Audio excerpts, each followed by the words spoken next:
Greetings, adventurers, and welcome back to Abnormal Voyages. My name is David, and today we find ourselves in San Francisco, California.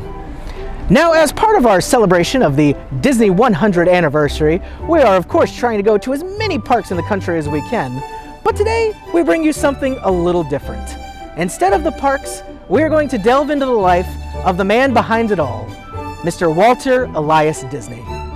We're here at the Walt Disney Family Museum to learn all about him, where he came from, and what led him to making the masterpieces that he did. So please, tag along. We're going to a place that you've never heard of before. It's Abnormal Voyages. You're gonna learn something new. We're gonna open new doors. It's Abnormal Voyages.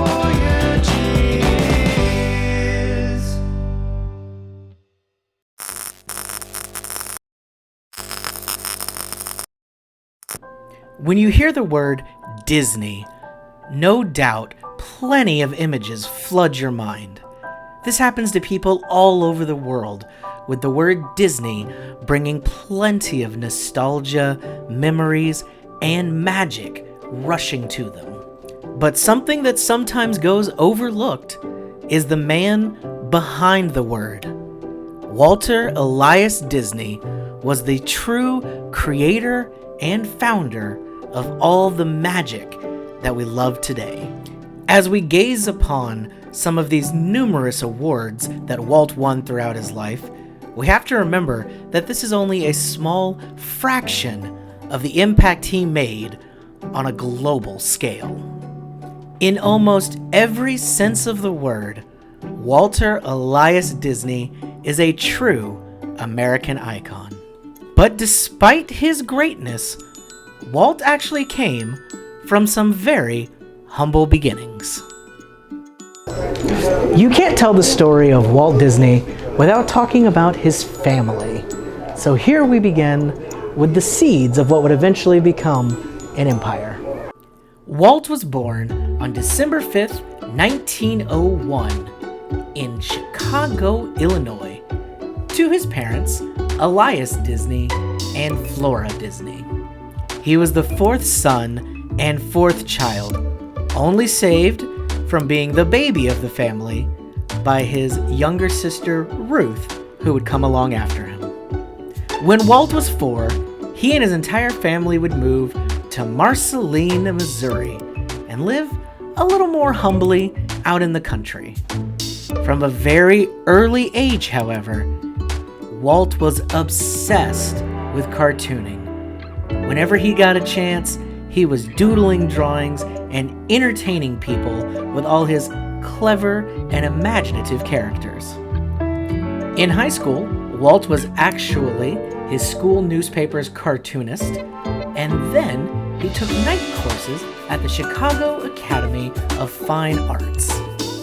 But as much as he loved animation, he also loved his country and felt obligated to help out with the war effort. In 1918, Walt tried to join up to run off and fight the Germans, but he was rejected as he was too young at the time. So, he forged the date of his birth on a different birth certificate and joined the Red Cross as an ambulance driver. He was sent to France, but ended up arriving right after the treaty had been signed. Walt then decided to get serious about his drawing. So, after he got back from the war, he dove in and began his life in animation. Walt moved to Kansas City, where his brother Roy was living, and became an apprentice artist.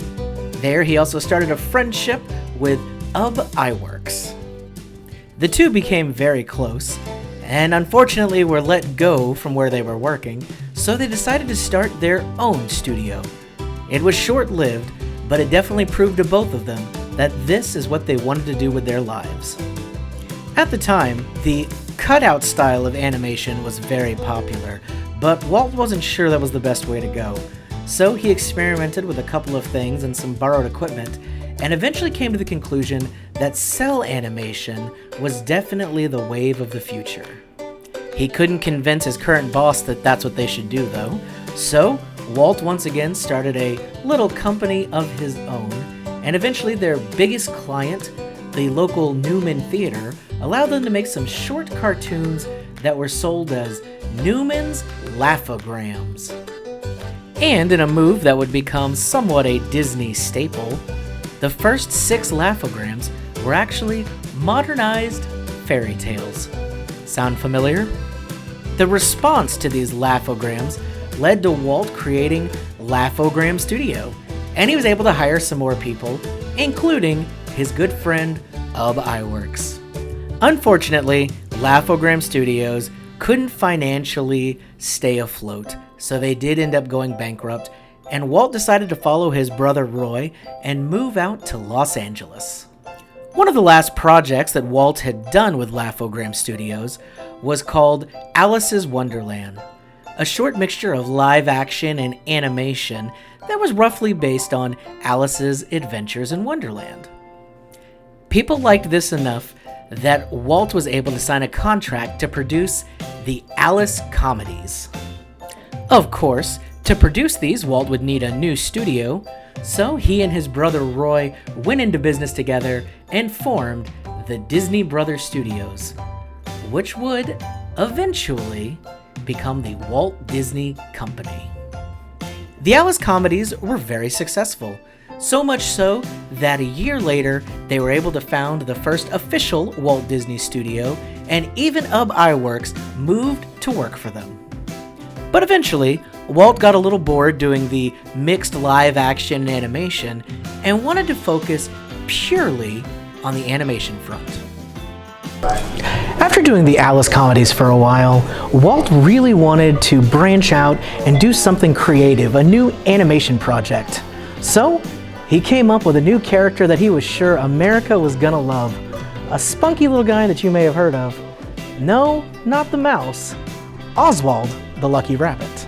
Charles Mintz, a producer they had been working with on the Alice comedies, had requested new material that he could send out through Universal Pictures, so Walt and Iwerks put their heads together and came up with Oswald. Now Oswald was beloved and very successful, but there was some in-house fighting, Mintz was being unfair, Disney was being stubborn, and eventually Walt lost the rights to Oswald and was left with nothing. Unfortunately, things went south with Oswald, so Walt Disney was left in the position of having to create something new. He knew he needed his own character, not something that was owned by another studio. So one fateful day, he was on the train with his wife headed back to California. When it came to him, this new character should be a mouse. He of course proposed the name Mortimer Mouse, and his wife said Mortimer was a terrible name, and eventually they came upon a name that households all over the world would soon come to love: Mickey Mouse. Now this was it. As you can see, Mickey didn't look too different than how he looks now. Walt brought this idea to Iwerks and Roy, and they both loved it. Mickey took a lot of the same great personality traits from Oswald. He was a little mischievous, but always lovable, and they knew they had something special on their hands. They got to work and quickly developed the very first Mickey Mouse cartoon. Now, Mickey's first short was called Plain Crazy, but that was a silent feature. The first one with sound, and the first one that everybody remembers, is Steamboat Willie. Behind me, we have lots of stills from the movie that added up would make animation. There's about 348 of these here, and ultimately all those together wouldn't even be quite 15 seconds of actual film. Of course, I don't think you need me to tell you that Mickey Mouse was indeed a smash hit. People all over the world were falling in love with this adorable mouse. They just couldn't get enough of him. He was all over the place, and there was soon not a single piece of merchandise that you couldn't find with Mickey Mouse's face plastered right on it. See, some things never change. But as great a character as Mickey Mouse may be, he needed some friends. So they dove deep and came out with other characters for Mickey to get into adventures with. Of course, there was his lovely Minnie Mouse, but soon came Goofy, very different than Mickey, but just as lovable.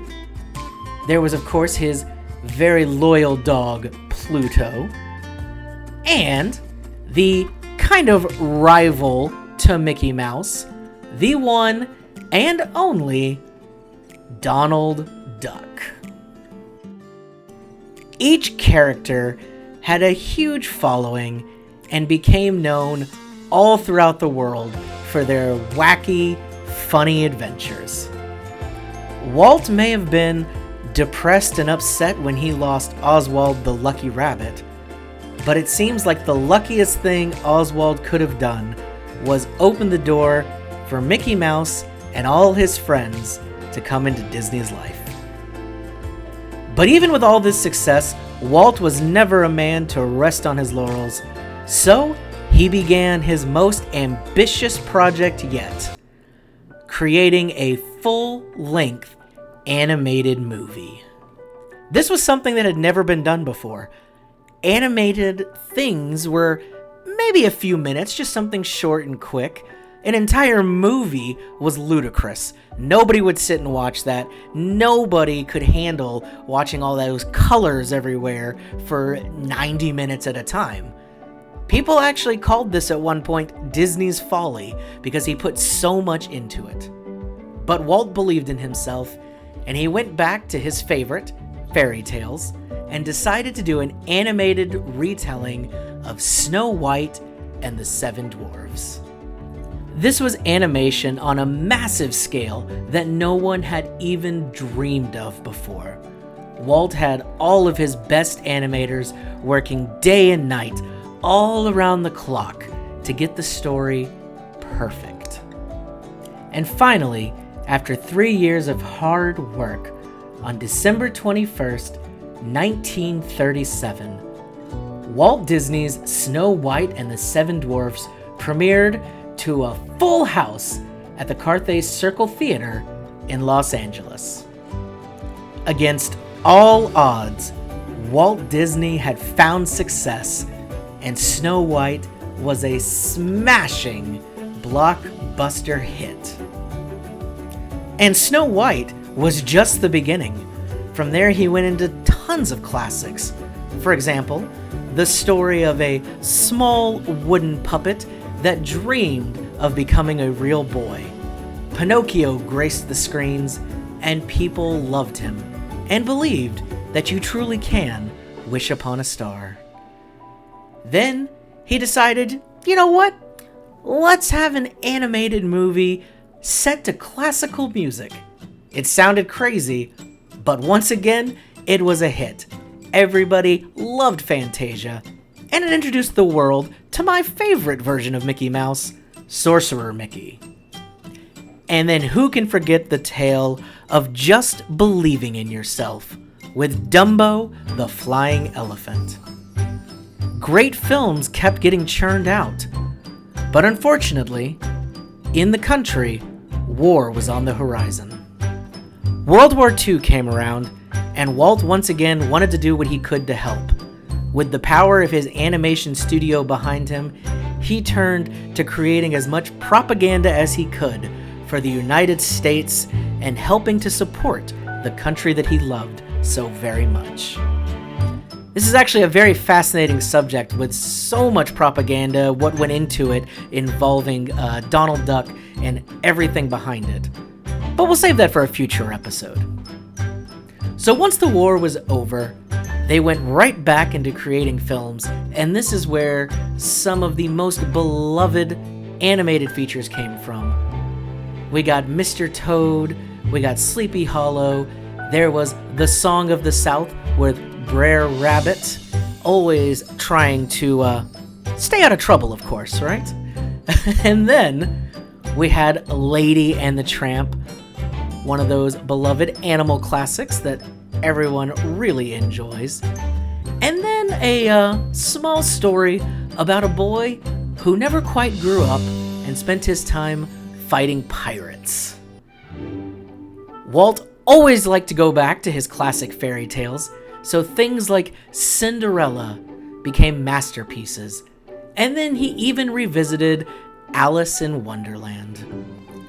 These animated movies were so endearing, so amazing, that we still talk about them and love them and cherish them today. Walt truly left us with magic. But beyond animated features, Walt liked to find the magic in the real world, the everyday adventures. So he had a TV show that was live action and all about exploring the world to find amazing, weird, adventurous stuff. In a way, that was one of the inspirations for Abnormal Voyages, getting out there and seeing the greatness that this world has around us every day. For a man who spent most of his life creating a world of fantasy, he was actually pretty grounded in the things that he enjoyed. Trains was probably his biggest passion in life, so much so that he had his own mini train at his house that he could drive around on, and he loved spending time with his family. He just wished that there was somewhere other people could spend time with their family and have a great time together. And that's when the big idea hit him. And this bench is very special. This is where Walt Disney would sit and watch his daughters on a carousel and dream about one day having his own theme park that was going to be clean and family friendly. As we all know, this became the one and only Disneyland. In a lot of ways, Disneyland was the culmination of Walt's life. All the stories, all the magic, all the innovation, it had been leading to this. And he wanted to share it with the whole world. He hyped it up, he let everybody know what was coming, and he had the most beautiful model made up of what this wonderful park would look like. There was going to be a world of tomorrow. There was going to be a main street that you could walk down and know what it was like to be in that small town USA, based off the small town of Marceline, where he had grown up in Missouri. But then you could walk a little bit and go on an adventure. You could sail with pirates, go off on a safari, and see animals that you had never seen in real life before. Or maybe you wanted to climb up a mountain in Switzerland and then bobsled your way down. Anything you wanted to do, Disneyland was the place to do it. It was a family-friendly, clean, adventurous, magical place that he hoped everybody could call home. Now, before Disneyland, Walt had designed a couple of pavilions for World's Fairs, one of which was an exhibit of kids singing from all over the world. This became It's a Small World and permanently became a part of Disneyland. And something Walt was very proud of was the creation of audio animatronics. He was able to recreate people or animals and make it feel like they were right there. He did this with Abraham Lincoln, which also eventually became a Disneyland permanent attraction, and of course, his beloved birds in the Tiki Room.